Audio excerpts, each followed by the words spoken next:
আমার ছোট্ট বন্ধুরা, আশা করি তোমরা সকলেই ভালো আছো। আজ আমি তোমাদের আশুর চরিত্রটা একটু ব্যাখ্যা করব। এখান থেকে কোয়েশ্চেন আসতে পারে, আর প্রজেক্টও তোমাদের হয়তো পেয়েছো তোমরা এর থেকে, তা তোমাদের এটাতে অনেক হেল্প হতে পারে। তো তোমরা শুনতে থাকো। আশুর চরিত্র। ক্লাসের মধ্যে সবথেকে শান্ত স্বভাবের ছেলে আশুর নামকরণ শিবনাথ করেছিল গিন্নিতে। গিন্নিতে ক্লাসের সবথেকে যে শান্ত স্বভাবের ছেলেটা ছিল সেটা হচ্ছে আশু।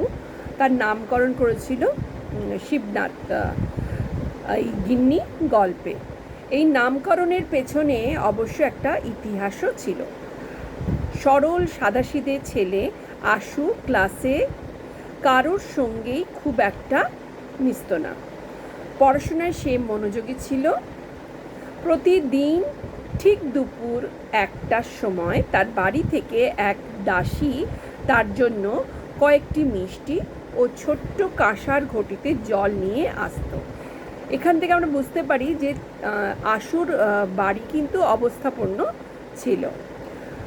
তখন সে খুব অপ্রস্তুতে পড়ে যেত। যখন তার বাড়ি থেকে খাবার দিয়ে যাওয়া হতো তখন সে খুব অপ্রস্তুতে পড়ে যেত। যেন পাঠশালার সকল বন্ধুদের সে তার মা বাবা, ভাই বোন, দাস দাসীদের লুকিয়ে রাখার চেষ্টা করত। সে চাইতো তার মা বাবাকে বা ভাই বোন কে বা দাস দাসীকেও কেউ যেন তার বন্ধু বান্ধবরা দেখতে না পায়। এক বৃষ্টির দিনে আশু তার বাড়ির বারান্দার তার বোনের সাথে পুতুল খেলছিল। তার বোনের আর কোনো খেলার সঙ্গী না থাকায় তাকেই বোনের সঙ্গে সঙ্গ দিতে হতো। সেদিন ছিল তাদের খেলার পুতুলের বিয়ে, কিন্তু বিয়ে দেবার জন্য পুরোহিত খুঁজে পাওয়া যাচ্ছিল না। আগে ছোট ছোট ছেলেমেয়েরা, এখনও কখনো কখনো তারা ছোট ছেলেমেয়েরা পুতুলের বিয়ে দেয়। তো আগেও এরকম দেওয়া হতো। তো বাচ্চা ছোট ভাই বোন মিলে খেলছে, পুতুলের বিয়ে দেবে।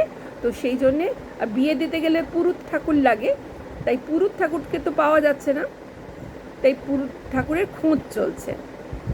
বৃষ্টিতে আধ ভেজা অবস্থায় এক ব্যক্তিকে বারান্দায় দাঁড়িয়ে থাকতে দেখে আশুর বোন তাকেই বিয়ের পুরোহিত হবার জন্য অনুরোধ করলো। কাউকে না দেখতে পেয়ে বারান্দায় বৃষ্টি পড়ছে, তাই একজন আশ্রয় নিয়েছিল, একটি লোক, তাকেই সে তার বোন অনুরোধ করলো যে পুরোহিত হবার জন্য। এই ব্যক্তির ওপর আশুর চোখ পড়তেই সে ভয়ে লজ্জায় দৌড়ে বাড়ির ভেতরে চলে গেল।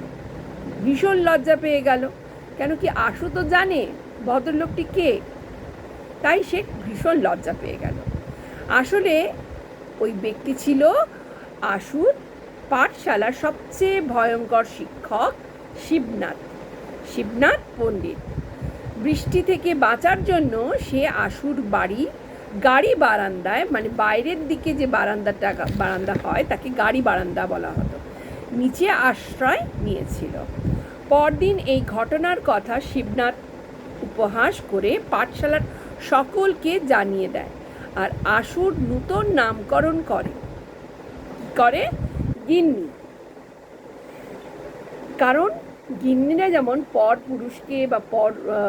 পরপুরুষকে দেখলে বা অতিথিকে দেখলে দৌড়ে, পুরুষ বিশেষকে দেখলে দৌড়ে ঘরের ভেতরে ঘোমটা টেনে চলে যায়, ঠিক বাড়ির গিন্নিরা যেমন করে আশুও সেদিন ওই রকমই করেছিল।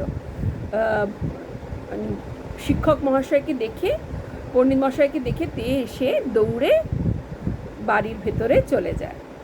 তখন শান্ত স্বভাবের আশু একটু হাসলেও অপমানে ও লজ্জায় তার কান লাল হয়ে উঠল, কপালের শিরা ফুলে উঠল, যন্ত্রণায় চোখ পেটে জল বেরিয়ে এলো। খুব অপমানিত বোধ করলো। তার নাম সেই নামটা না ডেকে যদি অন্য নামে তাকে ডাকা হয়, তাও আবার সকল ছাত্রর মাঝে, তখন তার কত অপমানিত হবে। কিন্তু শিবনাথ তাতে কোনো হেলদোল নেই। তার যে কত অপমান হচ্ছে, এইদিকে তার কোনো হতে ছাত্রের কোনো অপমানই তার কাছে তার কাছে কোনো হেলদোল, তার মনের কোনো দাগ কাটলো না, তার চোখেও কোনো দাগ কাটলো না। সে পরম সুখে নিশ্চিন্তে তামাক খেতে লাগলো। আশুর বন্ধুরা যথারীতি তাকে গিন্নি গিন্নি বলে রাগাতে থাকলো। যখন পণ্ডিত মহাশয় তাকে গিন্নি বলে বললেন, তখন তার আর অন্যান্য ছাত্ররাও তাকে গিন্নি গিন্নি বলে উপহাস করতে লাগলো। আশু বুঝতে পারলো না যে যে ছোট বোনের সঙ্গে খেলা করার অপরাধ তাকে কেন এত অপমান সহ্য করতে হবে। এটা আশু কিন্তু বুঝতে পারলো না। তাহলে আশুর চরিত্র সম্বন্ধে আমাদের কিছুটা বোঝা গেল। আশুর খুব অপমানিত বোধ করেছিল তার এই নামকরণ হওয়াতে।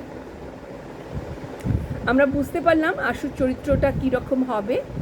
তো সে খুব শান্ত স্বভাবের ছেলে ছিল, আর শেষে তাকে এক অপমানিত মানে হতে হয়েছিল, আর তার ঘটনাটাও আমরা এখানে বর্ণনা করলাম। এইভাবে তোমরা এটাকে সুন্দর করে লিখবে। আর যদি কোনো তোমাদের ডাউটস থাকে আমাকে কিন্তু তোমরা জানাতে পারো চ্যাট বক্সে। ভালো থেকো, আর সাবস্ক্রাইব করো, সেন্ড করো সবাইকে, লাইক শেয়ার করো। ভালো থেকো।